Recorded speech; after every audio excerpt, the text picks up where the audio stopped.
مدنی سیدی مرشدی جشن میلاد مصطفیٰ.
محمد کے دل کو فدا کر رہا ہوں، میں درد دل کی دوا کر رہا ہوں.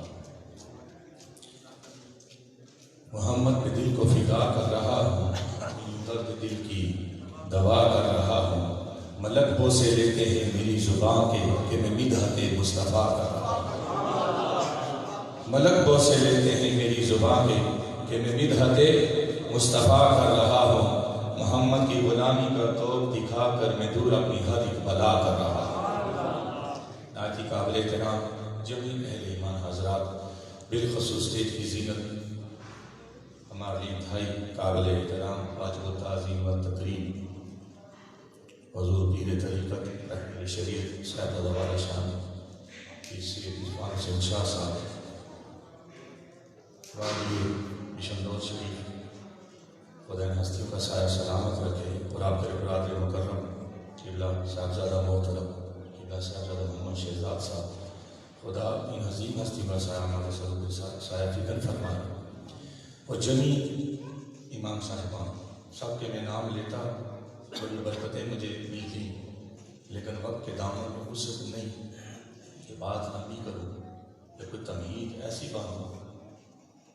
اس سے قبل کی عمران سلطانی صاحب نے بڑے پیارے انداز میں جمیع اہل محبت کی طرف سے حاضری سرکار کے دربار میں پیش کر دیا. خدا ان کے علم و عمل میں برکت دے.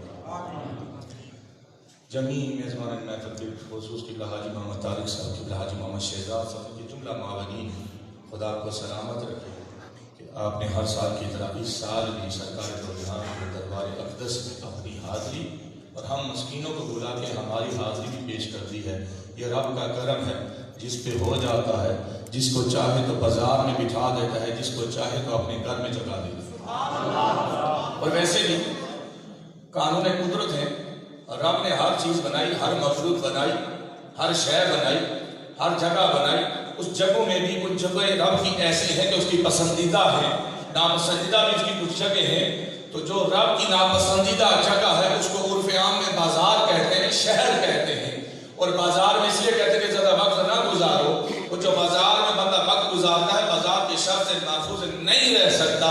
لیکن رب کا کرم کو دیکھو کہ اپنے نبی کے وسیلے سے رب نے ارشاد فرما دیا نبی کو کہ محبوب تیرے وسیلے سے یہ میں تیری امت پہ کرم کرنے لگا ہوں کہ جو بھی مسجد میں آتا جائے گا بیٹھتا جائے گا اس کو ہر لمحہ عبادت کا ثواب عطا ہوتا ہے.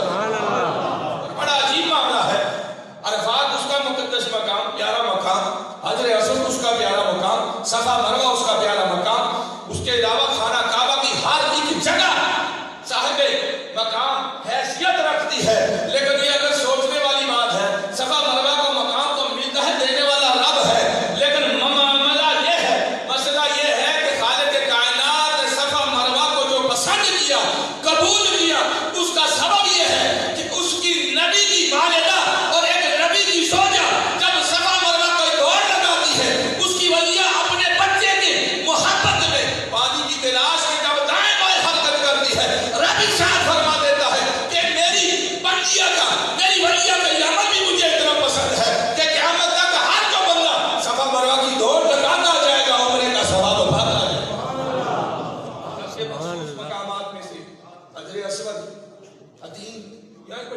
اور بات یاد آ گئی، وہ جو ہے آپ کی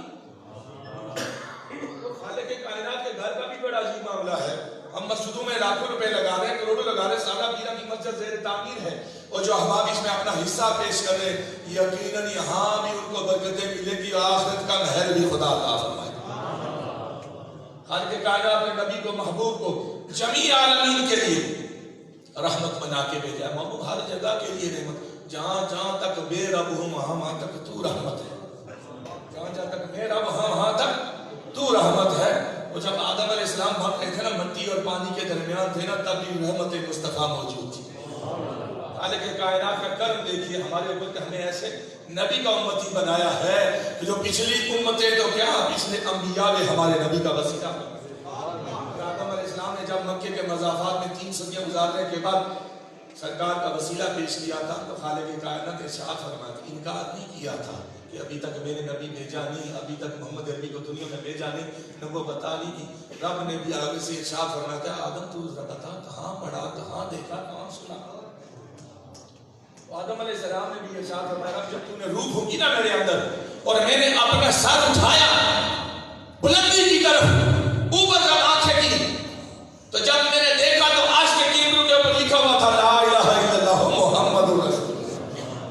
آدم علیہ السلام بھی جو پہلا کلمہ پڑھتے ہیں، جو پہلی عبارت پڑھتے ہیں، جو پہلے لکھی ہوئی کی چیز پڑھتے ہیں، وہ آپ کے اور ہمارے نبی کا کلمہ شہادت لا الہ الا محمد رسول اللہ. اور حدیث بھی ابھی تک مکمل نہیں ہے، لیکن عجیب بات ہے، میں آپ کی توجہ چاہوں گا. اہل مکہ نے جب خانہ کعبہ کی تعمیر کرنا چاہی، تھے مشرک، تھے گناہگار، تھے قاتل، تھے شرابی، لیکن اس کے باوجود جب سارے بیٹھوں نے کہا ایک مشورہ کر رہا ہے، مشورہ کیا ہے کہ اللہ کا گھر ہے، اس کی تعمیر ہو کرنی ہے، لیکن یاد رکھنا مالدار بھی مال لائے گا، غریب بھی مال لائے گا، اپنا بھی مال لائے گا، بیگانہ بھی مال لائے گا. اور شرط یہ ہے، شرط کیا ہے؟ شرط یہ ہے کہ چونکہ یہ رب کا گھر ہے، خانہ کعبہ ہے، معمولی اس کا رتبہ اور مقام نہیں ہے، جو بھی مال لائے گا حلال کا لانا، حرام کا لانا. پیچھے مالدار اس دور کے کرب پتی کروڑ میں تم نے کہا یہ ہم لیتے نے کہا نا نا نا رب کا گھر ہے. کیا ہے؟ رب کا گھر. رب اپنے گھر کے لیے حلال مال قبول فرماتا ہے.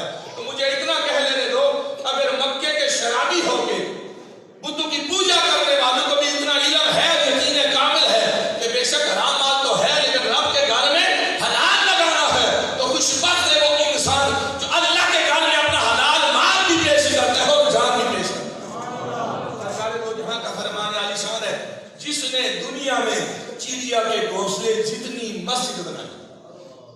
وقت کے دامن وسعت میں انتہائی مختصر بات کر رہا ہوں، جس نے چڑیا کے گھونسلے جتنی سمجھانے کی خاطر سرکار کے ارشاد ہو رہا ہے، جس نے دنیا میں چڑیا کے گھونسلے جتنی مسجد بنائی. اتنی مسجد میں ایک بندہ کھڑا ہو جائے، خالق کائنات اس مسجد بنانے کے وسیلے سے روز آخرت کو جنت میں محل عطا فرمائے. محل عطا فرمائے. کوئی معمولی مقام نہیں ہے. اور چندہ دینے والوں اور خوش قسمت ہے آپ لوگ. اور ہماری شانیں تو اس لیے بلند میں کہتا ہوں، نقشبندی تو شانوں والے کہ سرکار دو جہاں کا اگر کوئی ایسا عظیم ساتھی ہے تو ہم نقشبندیوں کا بھی صدیق اکبر ہے. سرکار نے ارشاد فرمایا، ہر بندے نے مجھے مال دیا، ہر صحابی نے مال دیا، ہر ایک کا بدلہ دے چکا ہوں، لیکن صدیق کی شان کا عالم یہ ہے کہ اس کے جو احسانات اور اس کے جو نیک اعمال کی خاطر، میرے صحابہ کی پرورش کی خاطر، کی مدد کی خاطر جو اس نے مال پیش کیا، اس کا بدلہ روز آخرت رب اس کو خود عطا فرمائے. بڑی اچھی بات ہے. تو جو ہے صدیق اکبر تو خوش ہونا چاہیے تھا نا، اتنا بڑا مقام، اتنی بڑی ضمانت مل رہی ہے، اور سیدھے صدیق اکبر رونا شروع ہو گئے. بڑی عجیب بات ہے. رسول اللہ صدیق اکبر کیوں رو رہے؟ سرکار نے صدیق رو کیوں رہا ہے؟ میں تو یہ کہ اللہ تجھے بدلا دے گا تیرے مال کا. کون سے مال کا؟ تیرے مال کا، تیری محبت کا، تیری خدمت کا. صدیق اکبر پھر سالوں کے دار رو رہے. سرکار نے پھر بلایا، صدیق کیوں رو رہا ہے؟ رونے کا سبب کیا ہے؟ تجھے محمد عربی کی ضمانت ادا کرے گا، رب تجھے بدلہ روز آخرت دے گا. صدیق اکبر نے کہا یا رسول اللہ، نہ بدلے کی وجہ سے رو رہا ہوں، نہ زبان مصطفیٰ کی کلمات کی وجہ سے رو رہا ہوں. اور پھر رو کیوں رہا ہے؟ صدیق اکبر نے عرض کی یا رسول اللہ روز آپ نے فرمایا صدیق کا مال. یا رسول اللہ صدیق کو، صدیق کا مال کیا؟ صدیق بھی آپ کا ہے، صدیق کا مال کیا؟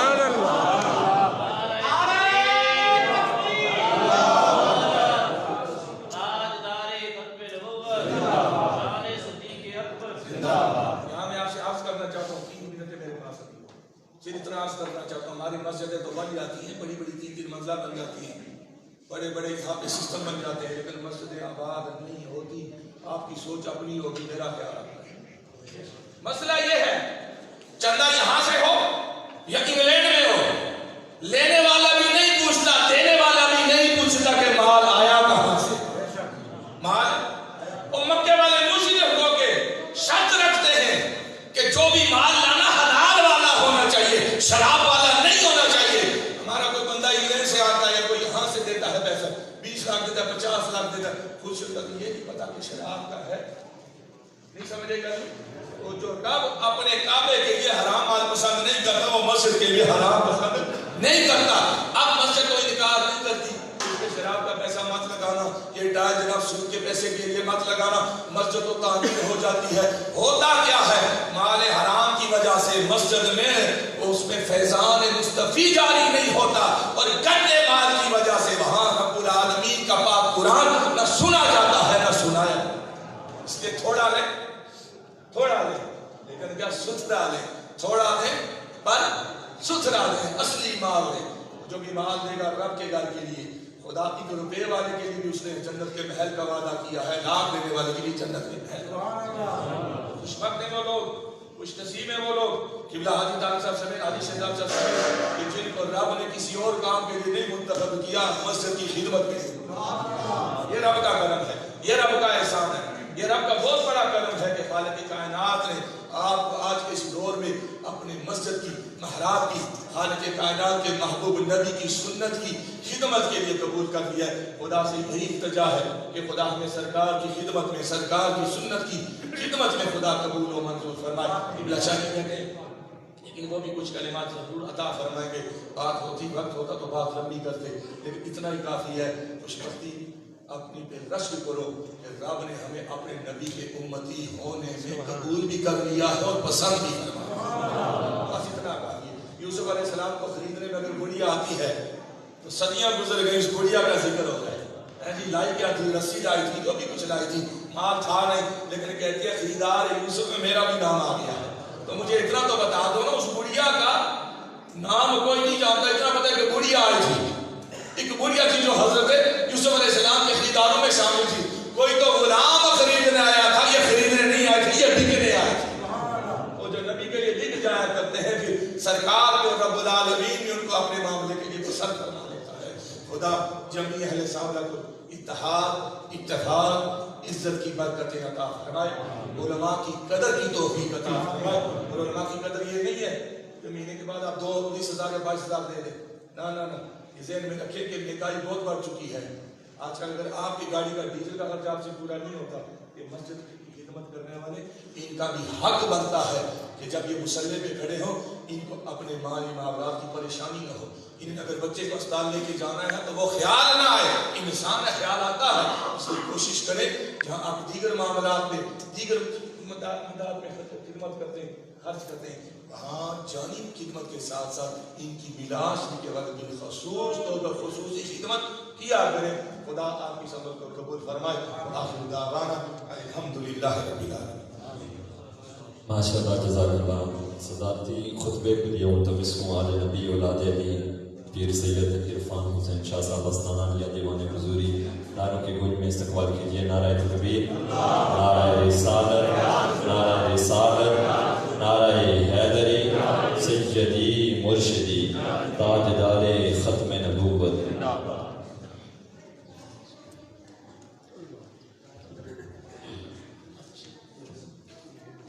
نحمدہ و نصلی علی رسول الکریم.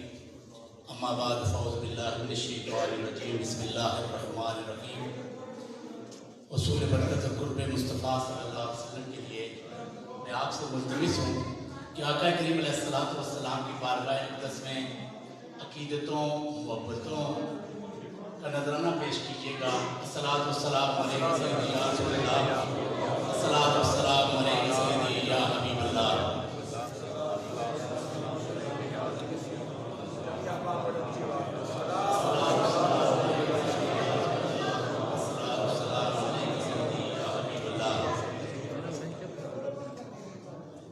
عزتوں کے لائق، محبتوں کے لائق،